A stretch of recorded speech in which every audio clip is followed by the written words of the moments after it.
Hi everyone, it's Mr. Masuri here. I'd like to work through this example, first example in the notes, for using the formula for acceleration. Now, earlier we learned the formula for speed.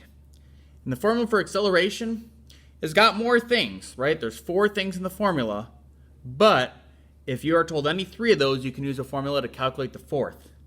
Even though the formula looks messier, it's the same 5 steps for showing work that you did before.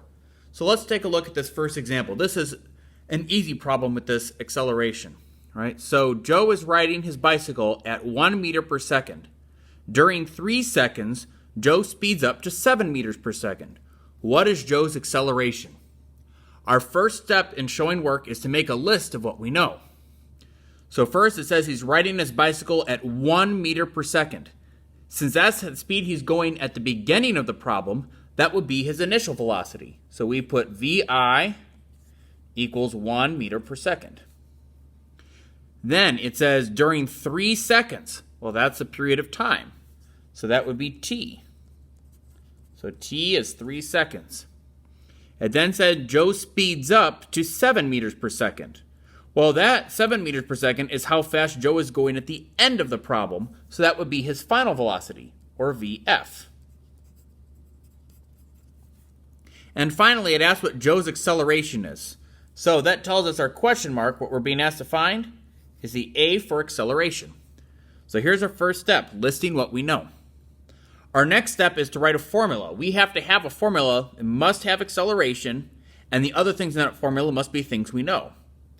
Well, the formula we need is this one right here. A equals V little f minus V little I all over T. The next step is to plug in the numbers. So we don't know A, so we leave that as A. Then we start with our fraction. So we've got VF, which is 7, minus VI, which is 1, all over T, which is 3. So our next step is to solve. Now, in order to solve this, we would have to make sure, right, we'd have to subtract the 1 from 7, so that would give us A equals 6 over 3, which means A is equal to 2.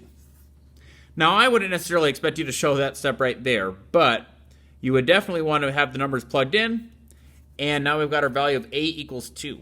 Finally, we would need our units. So, since that's an acceleration, it would be measured in meters per second squared, or meters per second per second. And that would be our final answer. You notice the steps for using this formula are the exact same ones we use for our formula with speed. Right? We make a list of what we know, we write the formula, we plug in the numbers, we solve as needed, and we box our final answer with units. It's really the same thing that you did with the previous formula. The only thing that's different with this formula is now we have 4 things to put in our list, and the math will get a little bit hairier. But other than that, if you use the same approach for showing work, it should get to the right answer every time.